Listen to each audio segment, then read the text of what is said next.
Mga kapatid, pag-usapan natin ngayon kung ano ba talaga ang mga dapat niyang makita. Ano ba talaga ang dapat nating maipakita sa kanya, maiparamdam sa kanya, maiparating sa kanya, para sa ganun ay tumaas po ang attraction level at maibalik po natin ang taong minamahal po natin. Let's say na tayo po ay na-dump, or let's say tayo po ay nasa kalagitnaan nga po ng isang matinding breakup mga utol, kung saan tayo ay nagpapanik at hindi po natin maintindihan at alam ang eksaktong gagawin. Kung saan tayo ay nasa kalagitnaan ng isang hiwalayan, or let's say, kailan lang ay tayo ay na-reject. Ito mga utol ay ipaliliwanag natin ngayon para maintindihan natin kung ano ba talaga ang hakbang na dapat nating gawin. Paalala, ang pag-uusapan natin ngayon ay hindi po kung halimbawang tayo po ay naghahanap ng mga tricks man lang or mga technique mga utol. Ito po exactly kung halimbawang gusto mong ibalik ang ex-boyfriend or ex-girlfriend mo, or let's say ex-wife, ex-husband. Ito po ay may malaking maitutulong. What I mean by tricks na binanggit ko kanina mga utol is kung halimbawang may balak kang gumante, or let's say balak mo siyang manipulahin, baliktarin mga kapatid, ito po ay hindi magiging epektibo po para sa atin dahil ito po ay may legit at may malinis na proseso at dynamics. Kasi alam naman po natin na ako po ay may hangarin na tulungan ang bawat isa para marating po ang isang healthy relationship mga utol. Pag tayo ay biglang nakakaramdam ng ganitong sakit mga kapatid, alam ko po na tayo ay bound to panic. Tayo po ay natataranta at tayo po ay nagkakaroon ng fears at anxiety mga kapatid. Alam naman po natin na pag nararanasan natin to mga kapapong ay hindi po tayo nakakapag-isip ng matino at tuwid.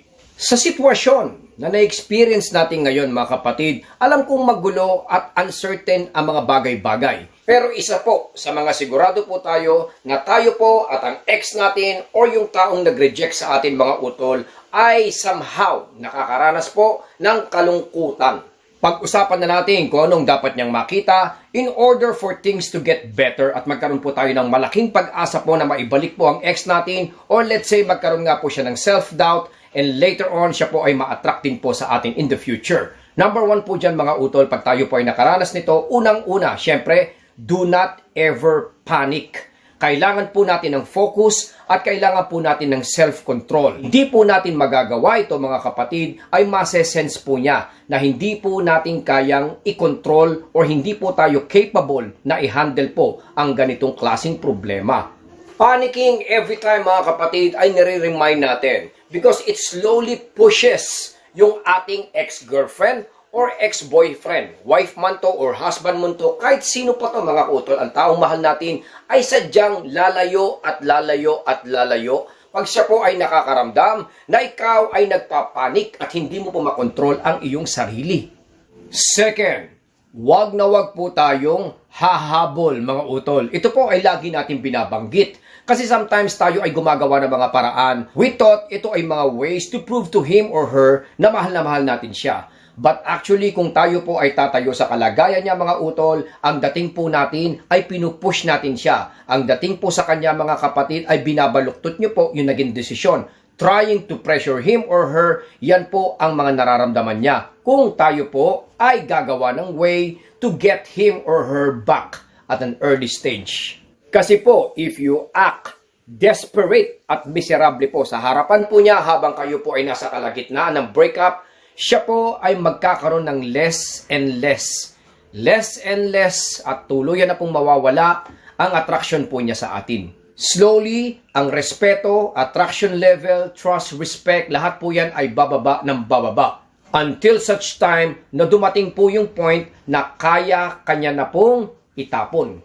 Next po na hindi po niya dapat makita, or let's say masense po niya na parang ipinararamdam mo sa kanya. Yung kayo po ay gumagamit po ng pity in order to get him or her attention. Ito po ay sadyang nature at instinct nating lahat mga kapatid. Yung tipong pag tayo ay nalulungkot or let's say mga bagay-bagay na hindi natin makuha, katulad nga po ng relasyon, tayo po ay magpapaawa. Aminin man natin o hindi, ay karamihan po sa atin ay ginagawa yan. Mga utol, i-remind ko lang po kayo, wala pong taong attracted sa isang taong weak. Let's say, basta kahinaan mga kapatid. Tayo po ay sadyang may instinct para umiwas dyan.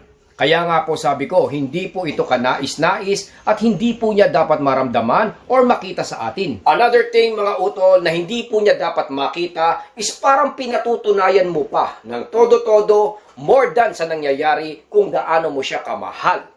Mga kapatid, ito po ay madalas nating iparamdam. Pagka ganitong tayo ay nasa middle ng isang breakup or let's say tayo nga po ay na-reject, ay lalong nagkakaroon tayo ng instinct at tinuturuan natin ang ating sarili, tinutulak natin ang ating pagkatao na patunayan pa sa kanya kung gaano natin siya kamahal. Day by day, gagawa tayo ng mga paraan, araw-araw, linggo-linggo, nag-iisip tayo ng mga plano para maintindihan niya at mapatunayan mo nga po kung gaano mo siya kamahal, kapatid. Ito po ay hindi nakakatulong sa maraming situation. Opo, let's say sa ibang situation na kailangan po nating i-prove. Pero ang pinag-uusapan po dito, kung halimbawang tayo po ay nasa kalagitnaan ng breakup or matinding rejection mga utol, it is much more better na makita po niya na kayo po ay hindi hahabol at gagawa po ng paraan in order to prove kung gaano mo po siya kamahal. Tulad nga po ng mga nabanggit ko before, ang taong nakarelasyon natin, of course, alam na po niya kung gaano mo siya kamahal, many times ay napatunayan mo na yan mga utol, kaya sinasabi ko po na wag dahil hindi po ito ang hinahanap niya.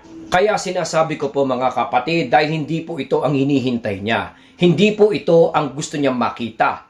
Much better kung tayo po ay magpapakita ng strength. Letting him, her to know na kayo po ay naghihintay. We'll do everything para na maibalik siya mga kapatid. Kayo po ay legit at 100% na mapapatunayan niya na very dependable sa kanya mga utol. Ito po ay isang unattractive traits at hindi po makakatulong kung gusto nating ibalik ang ating ex. Meaning to say, hindi po siya ganun ka-interested mga kapatid para mapatunayan or malaman or marinig man lang kung gaano mo siya kamahal. Siya po ay naghahanap ng changes or development. Sabi ko nga po, lalong-lalo na po sa mga nakakausap po natin sa ating coaching, Papong TV Helpline, binabanggit ko po doon na you need to deal with your ex strategically at hindi po emotionally kapatid dahil hindi po ito ang hinahanap niya. Proving to him or her at paulit-ulit natin binabanggit na tayo ay nagmamahal at naghihintay mga kapatid, you will only appear needy, desperate at miserable po sa harap po ng ating ex. Pagka ganyan po kasi ang nangyayari mga kapapong, ang nasa-sense po ng ex natin ay hindi mo siya mahal. Ang nakikita po niya rito clearly ay parang hindi mo kayang mabuhay at takot na takot ka pong mawala siya. Yun po ang nasa-sense nila, kaya hindi po nating ipinapayo na dapat mong patunayan ang feelings mo sa kanya. Mga utol, lahat po ng nabanggit kong problema na dapat nating hindi ipakita sa kanya ay all resulting sa makikita niya sa'yo. Bilang taong nagpapanik, hindi kayang mag-isa, malungkot sa buhay at desperado mga utol. Last but not the least, sumbat. Yung tipong laging binabalik-balik at parang takot na takot, galit na galit mga utol at hindi po kayang mabuhay or matapos yung usapan nang hindi po babato ng something negative sa ex po natin. Yan po ay dapat din nating iwasan at the moment. Meron po mga panahon or meron po pagkakataon na pag-usapan yan. Pero sa mga panahon na to, kung saan kailangan pong makita ng ex natin ang isang clear way papunta sa inyo, attitude-wise mga kapatid, dapat makita niya na kayo po ay walang kaproble-problema, na kayo po ay positibo at hindi po nag-aalala, at comfortable naman po at naiintindihan ng gusto yung breakup. Hanggang dito na lang po muna si Papong TV mga kapatid. I hope na nakatulong po tayo dyan, nakapagbigay po tayo ng mga ilang insights kung alimbawang tayo po ay kasalukuyang nasa breakup at rejection situation mga kapatid. Nandito po si Papong TV, handang tumulong at magbigay po ng guide sa lahat. Maraming salamat po.